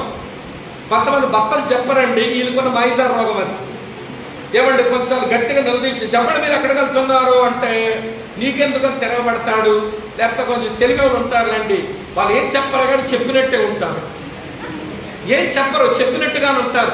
ఎక్కడికండానంటే అలాగా అంటాడు. ఎక్కడికి వెళ్ళాడు చెప్పాలి, అక్కడ చెప్పాడు ఏదో ఒకటి. మీకు ఒక విషయం చెప్తాను, అలాగా అనేటువంటి మగాడు ఎప్పుడు నమ్మకండి, వీడు దొంగ మగుడు. అలాగని చెప్పుకొని రోడ్డు మీదకి వెళ్ళినోడు ఎప్పుడు నమ్మద్దు, వీడు దొంగోడీడు. ఏం చెప్పలేదే నీ భార్యకి పార్క్ వెళ్తున్నాను, లేదా గాలికి షికారుకి వెళ్తున్నాను, లేదా లైబ్రరీకి వెళ్తున్నాను, లేదా మా ఫ్రెండ్ ఇంటికి వెళ్తున్నాను, లేదా మా చెల్లాల ఇంటికి వెళ్తున్నాను, లేదా బజారు లేదా గద్దామని వెళ్తున్నాను చెప్పరాదా? అలా అంట వీడు దాగుడు మూతల జీవితం. ఈరోజు చాలా కుటుంబాల మధ్య అన్యోన్యమైన సహవాసం లేకపోవడానికి కారణం దాగుడు మూతల జీవితం, చీకట బతుకులే. అమ్మ వింటున్నారా? చీకట బ్రతుకులే. ఇప్పుడు మీ ఇంటికి వెళ్ళి మీ భర్తకు మీ సెల్ ఫోన్ ఇవ్వండి, మీ పాస్వర్డ్ చెప్పండి, వెతుకు చూసుకోమనండి, మీరంత పవిత్రంగా బ్రతుకుతున్నారో రుజువు చేసుకోండి. మీ భార్యలకు మీ సెల్ ఫోన్ ఇవ్వండి, మీ పాస్వర్డ్ ఇవ్వండి, ఎలా పవిత్రంగా బ్రతుకుతున్నారు. ఈ రోజు నీ డివైస్ వల్ల ఎక్కువ ఇబ్బంది అవుతుందిగా చెప్పా. మిగిలిన చాలా చెప్పవచ్చు, ఇది చాలా అనిపిస్తుంది నాకు. కనుక వినండి ప్రియులారా, సువార్త పిలుపుకు సమాధి పిలుపుకు మధ్యలో మనం ఆశీర్వాదాన్ని వారసులు అవడానికి పిలువబడ్డాం, పరిశుద్ధ జీవితం జీవించడానికి పిలువబడ్డాం, వెలుగులో బ్రతకడానికి పిలువబడ్డాం. 3 చెప్పాను, 4 చెప్తాను రండి, ముగించేస్తాను, టైం అయిపోయిందిగా, మేము చాలా దూరం వెళ్ళాలి. 1 పేతురు పత్రిక 2వ అధ్యాయం 20 వచనం చూడండి ఏమి రాసిందో. 1 పేతురు 2:20. తప్పిదమునకై దెబ్బలు తిరిగినప్పుడు మీరు సహించిన యెడల మీకేమి ఘనము? మేలు చేసి బాధపడినప్పుడు మీరు సహించిన యెడల దేవునికి ఎంత మగును? ఇందుకు మీరు పిలువబడితేరి. దేనికి పిలువబడ్డామట? మేలు చేసి కీడు అనుభవించడానికి పిలువబడ్డాం. ఏంటమ్మా? మేలు చేసి కీడు అనుభవించడానికి పిలువబడి. అదేంటండి, మనం మేలు చేస్తే వాడు కీడు చేసి ఇంటికైనా పిలువబడిందంటే వాడు చేసిన కీడుకు ప్రతిఫలం ఏదో గొప్పగా ఉంటుంది. అది దేవుని యొక్క నుంచి వస్తున్న ప్రతిఫలం. వాడు మనకు కీడు చేశాడు, మనం మేలు చేశాము, వాడు తిరిగి మనకి కీడు చేశాడు. ఈ కీడు దేవుడు మార్చి మేలా మలిచిన రోజున మన అద్భుతంగా ఉంటుంది. యోసేపు అన్నదమ్ములకు ఏదో అన్నయ్యలు తింటారని మందల దగ్గర ఉన్నారని నాన్న చెప్పినవన్నీ పట్టుకొని వెళ్తే ఏమంటే తినుబండారాలు తీసుకొచ్చిన తమ్ముడు మేలు చేశాడు కీడు చేశాడు, వాళ్ళకి మేలు చేశాడు. కానీ అన్నదమ్ములు ఏం చేసినారు? బాగా ఏమంటే ఇబ్బంది పెట్టి గోతులో తోశారు. గోతులో వచ్చి తీసి ఏమంటే బానిసగా వర్తకులకు అమ్మేశారు. వాళ్ళతో తిరిగి ఏం చేశారు చెప్పండి? వాళ్ళు చేసింది తిరిగి చేసింది ఏంటి? కీడు చేశారు. ఈయన మేలు చేస్తే వాళ్ళు ఏం చేశారు? కీడు చేశారు. ఇప్పుడు కీడును దేవుడు తీసుకుని ఏం చేశాడు? ఐగుప్తు దేశానికి ప్రధానమంత్రిని చేశాడు. దేవుడు స్తోత్రం చెప్దామా? అంటే తన సహోదరులు చేసిన కీడును దేవుడు ఎలా మార్చినాడు అంటే ఏమండి? గొప్ప మేలుగా మార్చాడు. మామూలు మేలు కాదండి. ఒక బానిస ఒక దేశానికి ప్రధానమంత్రి ఎట్లయిపోతాడండి? ఒక అనాథ, అమ్మ లేదు, నాన్న లేడు, అన్నదమ్ములు లేరు, వదినమ్మలు లేరు, ఒక అనాథగా బానిసకు వచ్చిన వాడు ఒక దేశానికి ప్రధానమంత్రి ఎట్లవుతాడండి? అది దేవుడు చేసిన మేలు. అందుకే యోసేపు అన్నయ్యకి ఈ మాట అన్నట్ట బాగా నచ్చుంది ఈ మాట. ఆదికాండం 50 అధ్యాయంలో చూడండి, చూపిస్తాను. ఆదికాండం 50 అధ్యాయం చూడండి 20 వచనం ఏం రాసిందో.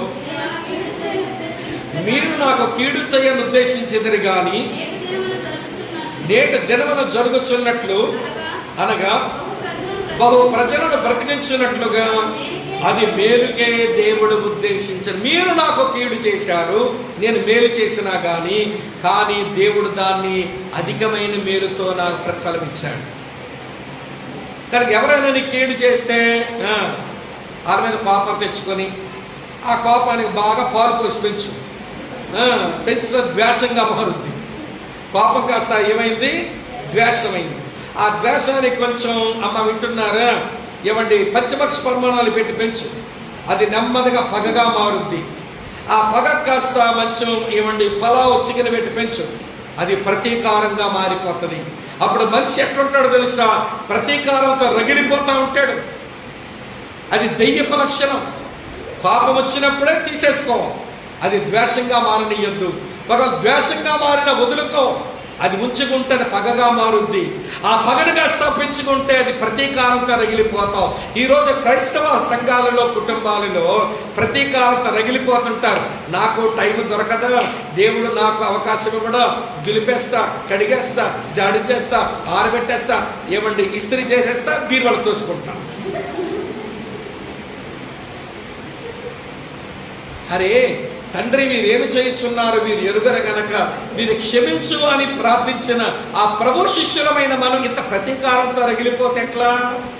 ప్రతీకారం ఎందుకుందంటే పగబూని అంతకు మునిపే. పగెందుకు వచ్చిందనంటే ద్వేషం పెట్టుకున్నాం అంతకు ముందే. ద్వేషం ఎందుకుందంటే పాపం ఎక్కింది ఇంతకు మునిపే. పాపం దగ్గరే ఆగల. అమ్మ వింటున్నారా మీరంతా? కుటుంబాల్లో కూడా చూస్తాం. కొంతమంది కోడల పిల్లలు వింటున్నారా లేదా? కొంతమంది కోడల పిల్లలు అత్తమ్మ మీద ప్రతీకారంతో రగిలిపోతుంటారు. దానికి ఎప్పుడు కాలు పడిపోద్దో, అది ఎప్పుడు మూల చేరిపోద్దో, అది ఎప్పుడు కాలం చేస్తుందో అని చూడాలి. ఏమి సరదా ఏ తల్లి! ఏమమ్మా కోడల పిల్ల, నువ్వు కోడల పిల్లగా ఉండిపోతాననుకుంటున్నావు. నువ్వు అత్త స్థాయికి వస్తావని నీకు తెలియట్లా. ఈ రోజు నువ్వు అత్తని ఏడిపిస్తే రేపు నీకు వచ్చిన వాళ్ళు ఏం చేస్తారో తెలుసా?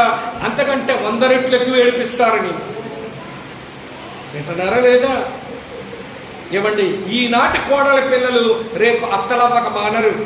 ఈ రోజు నీ అత్తమ్మ విషయంలో నువ్వు ఎలా వ్యవహరించావో రేపు నీ ఇంటికి వచ్చిన వాళ్ళు నీ విషయంలో అలానే ప్రవర్తిస్తారు. జాగ్రత్త. కొంతమంది అత్త రాక్షసులు ఉంటారు.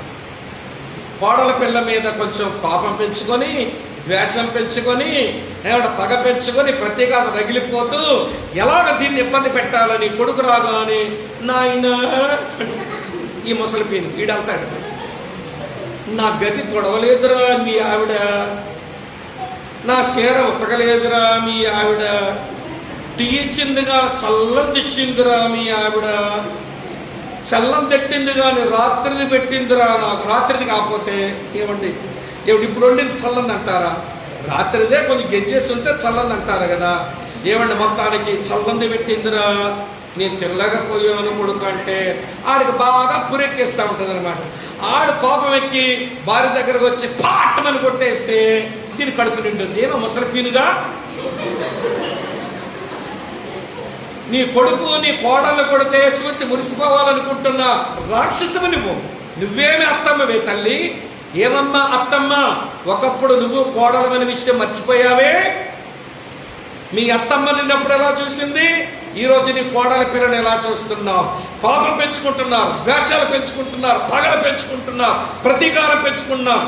ఏ వ్యక్తి హృదయంలోనికైతే ఈ 4 ఒక్కొక్క అడుగు వేసుకుని వచ్చి కూర్చున్నాయో చెప్పారా? ప్రతీకారం మీద అది పెద్ద సింహాసనం, దాని మీద కూర్చునేవాడు సాతానుడే. నీ హృదయంలో సాతానుడికి సింహాసనం వేసామన్నమాట. ఏమన్నా అర్థమవుతుందా? కోడల పిల్లలు ఒళ్ళుమంటున్నట్టుంది నా మీద. అత్తమ్మలకి ఒళ్ళుమంటుంది. ఆధ్యాత్మిక జీవితం అంటే వింటున్నారా? ఆధ్యాత్మిక జీవితం అంటే అన్యోన్యత గల జీవితం, అనురాగం చూపించే జీవితం, ఆప్యాయత చూపించే జీవితం అంటే ఆధ్యాత్మిక జీవితం. అంటే నష్టం వచ్చినా నేను ప్రేమ చూపిస్తా మా అత్తమ్మ మీద. నా కోడల పిల్లలను ఇబ్బంది పెట్టినా ప్రేమగా చూసుకుంటా. నా కోడలంటే ఎవరండి? దేవుని చట్టం ఇచ్చిన కూతురు కదా. అత్తమ్మ అంటే ఎవరండి? దేవుని చట్టం ఇచ్చిన అమ్మ కదా. అలాంటి అనురాగాలు కోల్పోయి వినండి, సంఘాలలో ఉన్న కుటుంబాలు ఎన్ని ఇబ్బందుల పాలైపోతున్నాయో రండి ఈ రోజుల్లో. వీళ్ళ అమ్మ బట్ట తరిపేసుకుంది అనుకోండి, ఎవరు కోడల పిల్లలు అమ్మ తరిపేసుకుంది, పెద్ద వయసు వచ్చింది కదా, బట్టలోనే అన్నీ అయిపోతాయి కదా, అయిపోతే అమ్మా బట్ట దొరిపేసుకున్నావా రా అని చెప్పి వాష్రూమ్ తీసుకెళ్ళి అమ్మ ఒళ్ళు కడిగేసి కొత్త చీర కట్టేసి మచ్చ మీద కూకోబెట్టి ముద్ద మీద ముద్ద అమ్మకి పెట్టి అమ్మ ఇలాంటి ఇబ్బంది అయితే నాకే చెప్పమ్మా, నేను లేనా, నువ్వు వాళ్ళ బట్ట దొరిపేసుకోవద్దామని అంత చక్కగా మాట్లాడాను. మరి మీ అత్తమ్మ కూడా బట్ట దొరిపేసుకుంది, ఆవిడ ముసలి అయింది కదా. మరి ఇప్పుడు అత్తమ్మకి అలాగే సేవలు చేస్తున్నావా అంటే చెయ్యదు. ఈవిడ అంటది పందులు పందులు పందులు వీళ్ళ కింద చెయ్యలేక నా చేతులు పడిపోతున్నట్టు. ఎవరమ్మా పంది? చెప్పండి చెప్పండి, ఎవరమ్మా పంది? ఎవరు? అత్తమ్మ పంది. అత్తమ్మ పంది అయితే నువ్వు కాపురం చేస్తున్న ఆ అత్తమ్మ కొడుకు ఆడేం పంది? చెప్పండి చెప్పండి. అత్తమ్మ పందట, మరి కొడుకు కూడా పందే కదా. మరి నువ్వు ఆడతోనే కాపురం చేస్తున్నావు, మరి నువ్వెవరవి? నువ్వేమో ఊర పంది అయి ఉంటావు, ఆడేమో సేమ పంది అయి ఉంటాడు. మీరు నవ్వుతున్నారు కానీ ఈ రోజున క్రైస్తవ కుటుంబాలలో వినండి, పందులు ఏలుబడి చేస్తున్నాయి. పందులు బతుకుతున్నారండి, పందులు బతుకు. అయ్యో దేవుని బిడ్డలమైన మాకిది తగునా? మేము మేలు చేసి కీడు అనుభవించడానికి పిలువబడిన మనుషులం.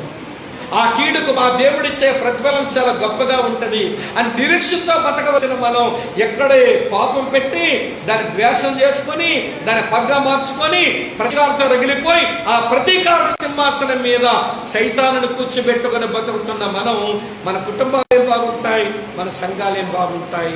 ప్రభు యొక్క కనికరం కోరుకోవాలి మనం.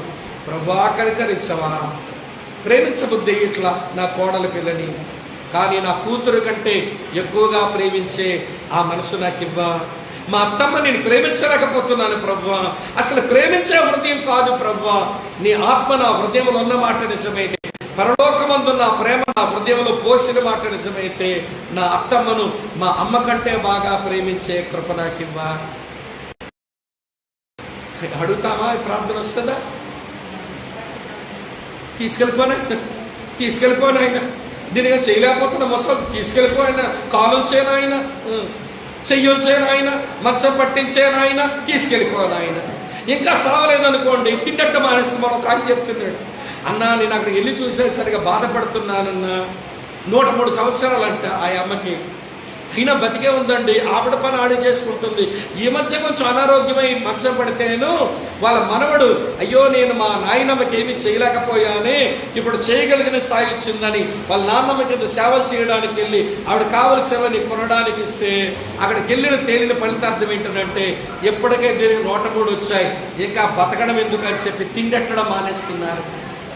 మెర్సీ కిల్లింగ్, దీన్నే మెర్సీ కిల్లింగ్ అంటారు.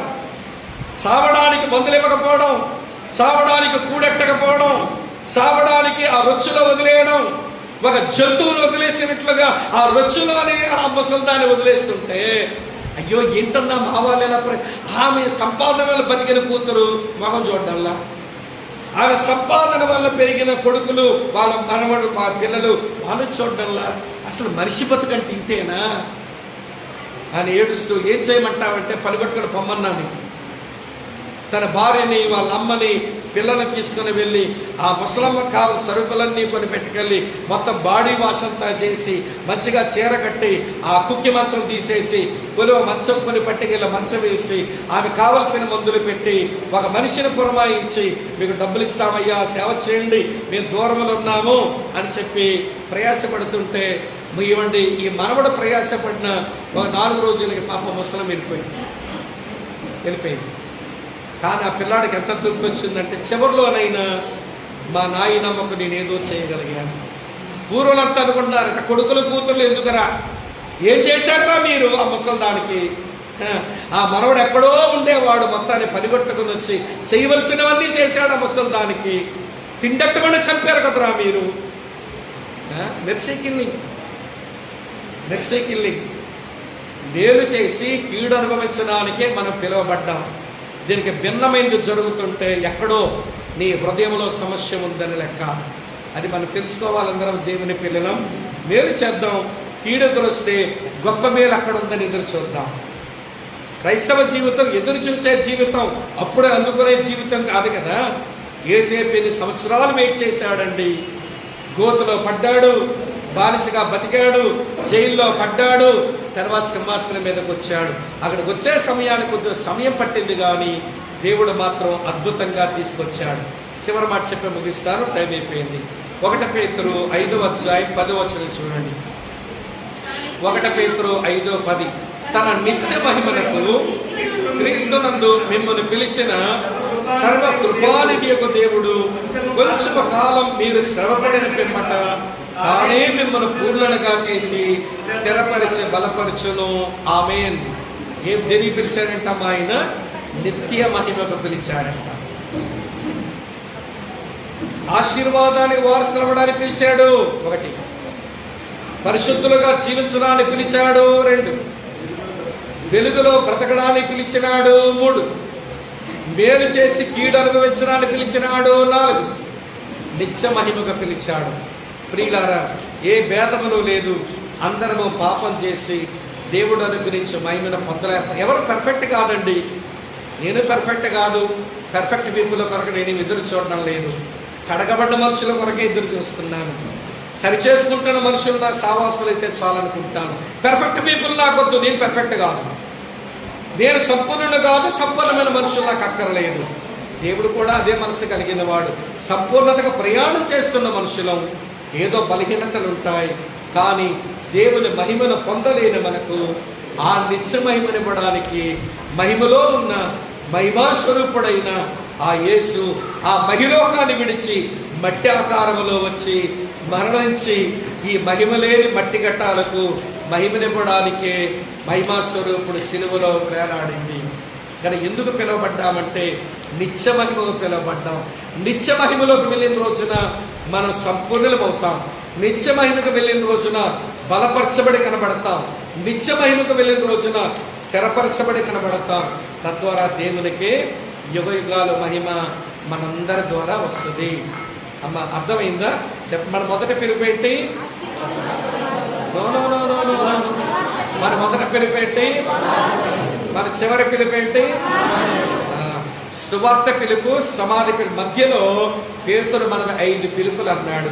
ఆశీర్వాదాన్ని వారసుల మోటుగా పిలువబడితేమి, పరిశుద్ధులుగా జీవించుటగా పిలువబడితేమి, వెలుగులో బ్రతుకుటగా పిలువబడితేమి, మేలు చేసి కీడు అనుభవించడానికి పిలువబడితేమి, చివరగా నిత్య మహిమకు మీ పిలుపును ఏర్పాటును నిత్యం చేసుకోవడానికి జాగ్రత్త పడండి.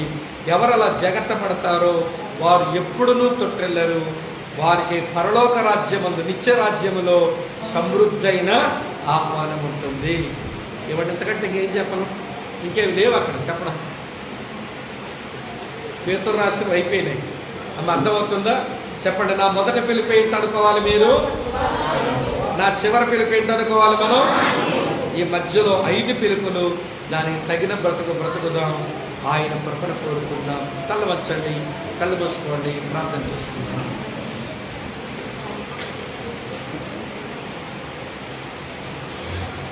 కళ్ళు వంచండి, కళ్ళు మూసుకోండి, ప్రార్థించండి. నేను పిలిచిన వాడగు యేసునాథుడు పరిశుద్ధుడు. పరిశుద్ధంగా జీవించమంటున్నాడు. నిన్ను పిలిచిన వాడగు యేసునాథుడు ఆశీర్వాదమునకు కర్త. ఆశీర్వాదముకు వారసులవ్వడానికి పిలిచాడు. నేను పిలిచిన వాడగు యేసునాథుడు లోకమునకు వెలుగు. నువ్వు వెలుగులో జీవించాలని పిలుస్తున్నాడు. నిన్ను పిలిచిన వాడగు యేసునాథుడు మేలు చేసేవాడు. కీడు మనకు వచ్చినా దాని వెనక మేలుందని ఎదురు చూడడానికి పిలువబడ్డాము. మనల్ని పిలిచిన వాడగు యేసునాథుడు మహిమాస్వరూపుడు. మనలను నిత్య మహిమకే పిలిచాడు. ఆ పిలుపును అర్థం చేసుకొని, ప్రభా, నీ పిలుపుగా తగినట్లుగా మేము బ్రతకడానికి నీ కృప మాకు ఇవ్వండి. మేమెంతో బలహీనులం. మేము అసంపూర్ణులం, అయోగ్యులం, తప్పిదాలు చేసేవాళ్ళం. మా మనసు మంచిది కాదు, మా హృదయం మంచిది కాదు దేవా, మా ఆశలు మంచివి కాదు, మా ఆలోచనలు మంచివి కాదు. నీ కృప మాకు ఇవ్వండి అని భారంతో ప్రార్థన చేసుకుందాం. ఎవరికి వారు ప్రార్థనలో ఉంటుండగా దేవుని దాసులు శ్యామ్ గారు ముందుకు వచ్చి మనందరి కొరకు ప్రార్థన చేస్తారు. ప్రార్థన అయిన తర్వాత తమ్ముడు జాన్ వసంత్ కుమార్ గారు కూడికను ముగిస్తారు. ప్రార్థన చేసుకుందాం. ప్రభుత్వాన్ని ఉపాసన చేస్తున్న దేవా మరొకసారి నీ పాదాలు చూపిస్తున్నాం.